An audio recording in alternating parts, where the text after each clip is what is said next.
கோவில் திருவிழாவிற்கு தலைமை ஏற்க ஜாதிகளுக்கு உரிமையில்லை.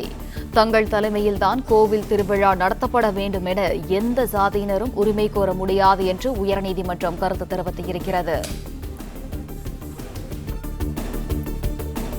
கோவில் திருவிழாவிற்கு தலைமை ஏற்க ஜாதிகளுக்கு உரிமையில்லை.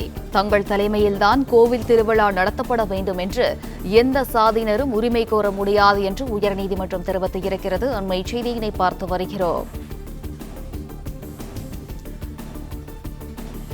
இது குறித்தான விவரங்களை வழங்குகிறார் செய்தியாளர் ஆனந்த். ஆனந்த், வணக்கம். வழக்கின் விவரம் என ஆனந்த்?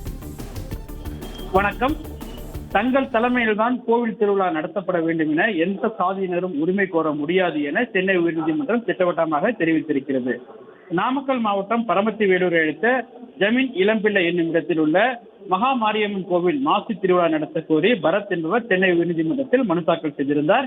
இந்த வழக்கு நீதிபதி பரத சக்கரவர்த்தி முன்பாக விசாரணைக்கு வந்தபொழுது குறிப்பிட்ட சாதியினர் தங்கள் தலைமையில் தான் திருவிழா நடத்த வேண்டும் என வலியுறுத்தி வருவதால் அறநிலையத்துறை தரப்பில் அமைதி பேச்சுவார்த்தை நடத்த உள்ளதாகவும், இந்த பேச்சுவார்த்தை சுமூக தீர்வு எட்டப்பட்டதால் அறநிலையத்துறை விழாவை நடத்த முடிவெடுக்கப்பட்டிருப்பதாகவும் தெரிவிக்கப்பட்டது. ஆண்டுதோறும் அமைதி பேச்சுவார்த்தை நடத்தப்பட்டு திருவிழா நடத்தப்பட்டு வருவதாகவும் அறநிலையத்துறை தரப்பில் தெரிவிக்கப்பட்டது.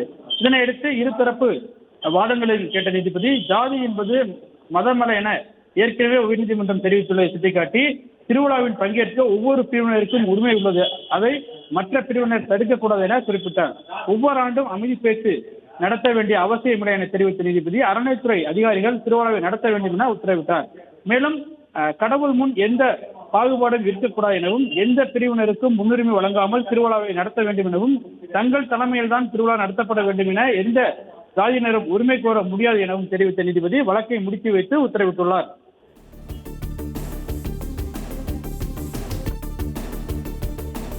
விவரங்களுக்கு நன்றி ஆனந்த்.